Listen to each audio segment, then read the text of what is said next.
હવે ગાડી છોડવાની શરૂઆત થઈ ગઈ છે, મેં બતાવ્યું એમ.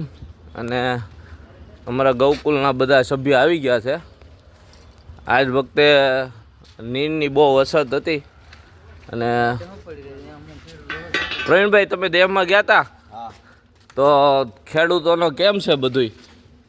બહુ તકલીફ છે યાર.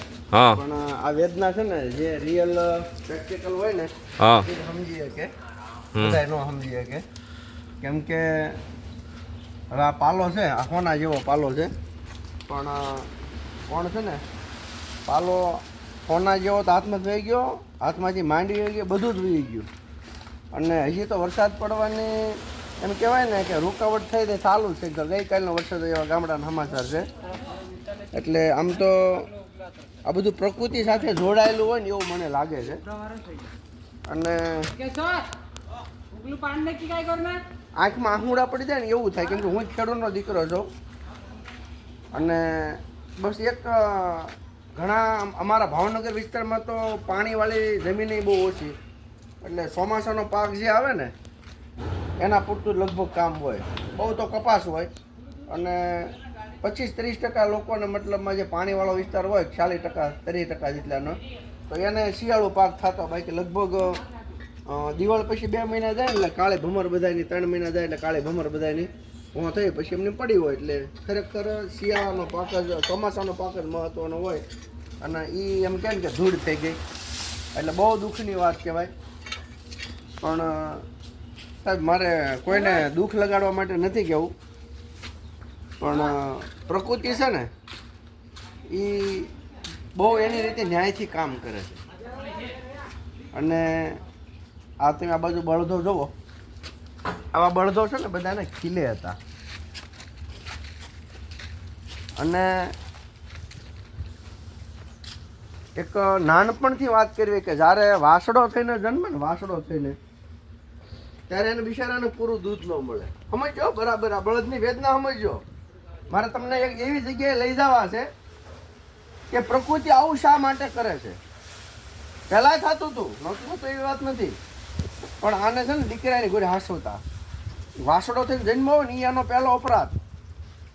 આપણે બધાને ખોળે પહેલા ખોળા દીકરા જોવે છે, વાસડા કોઈને જોતા નથી. વાસડો થઈને જન્મે ને એટલે એને માંડ 2-5 ઘૂંટડા દૂધ મળે. બધા ઘરની વાત નથી, માફ કરજો.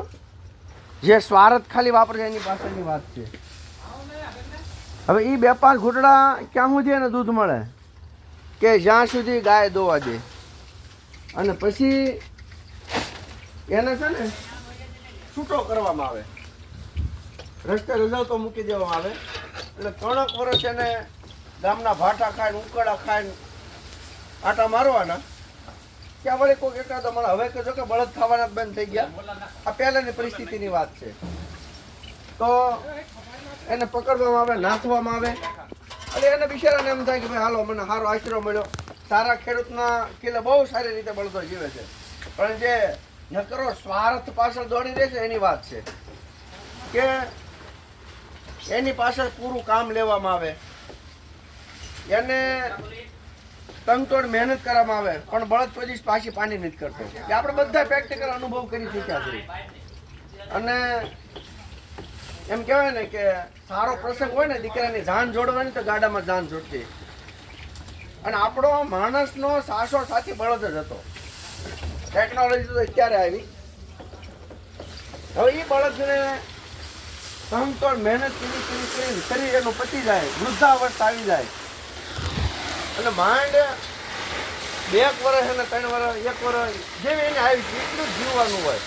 નાતમોડો કાઢ્યા પછી મને નથી ખબર કે કોઈ 5 વર્ષ બળદ જીવી ગયો હોય. તો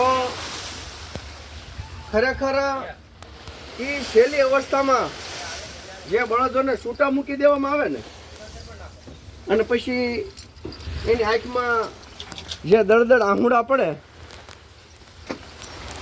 એની આંખમાં જે દળદળ આહુડા પડે, એ વેદના કાંઈક અલગ હોય છે. આ ભાઈલાલભાઈ, ઓલું તગારો લઈ લો ગમેણમાં, પેલી ગમેણમાં. અને એ દળદળ આહુડા છે ને, એ કદાચ આજ આકાશમાંથી પડી રહ્યા હોય ને એવી મને ફીલ થાય છો. કેમ કે આખા જગતના પેટ ભરવા વાળાનું પેટ ન ભરાય સાહેબ, એને ભાઠા ખાવા પડે. ખેડૂતના દીકરા કે આનો હું 14 વર્ષની ઉંમરે હળ આંકતા શીખ્યો એટલે ખબર છે કે બળદે ખેતરમાં શું કામ કર્યા હતા. આપણા ભાણામાં બોઘડા ભરી ભરીને દૂધ આવતા હોય, ક્યાં સુધી આપણે આંગણા સુધી ગાયું હોય, વૃદ્ધાવસ્થા આવે એટલે એને છોડી દેવાની, તો પ્રકૃતિ ક્યાં સુધી સહન કરશે? મને દુઃખ છે, હું જ ખેડવાનો દીકરો છું, મારા ઘેરે મારે પોતાને જમીન છે, એમાં આજ કપાસ ઉગી ગયો છે, પણ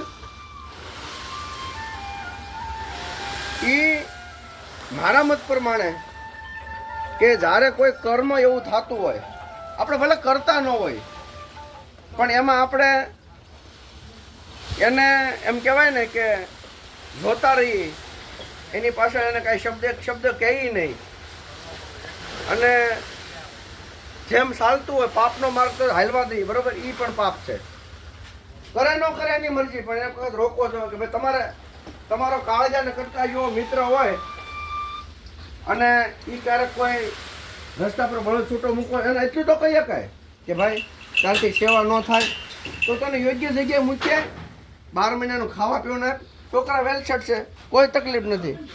પણ ખાલી પાછળ સ્વાર્થ પાછળ દોટ છે ને, એ આપણને કંઈક પાપના માર્ગ સુધી દોરી જાય છે એવું મને લાગે છે.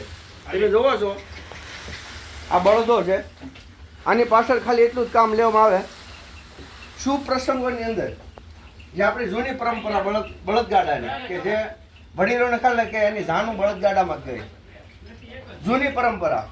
તો જૂની પરંપરાને હાચવવા માટેનું કામ છે. 12 બળદો છે ગૌકુળ ચેરિટેબલ ટ્રસ્ટમાં. આજ પાલાની સરસ મજાની સૂકા પાલાની ગાડી ઉતરે છે, બરોબર.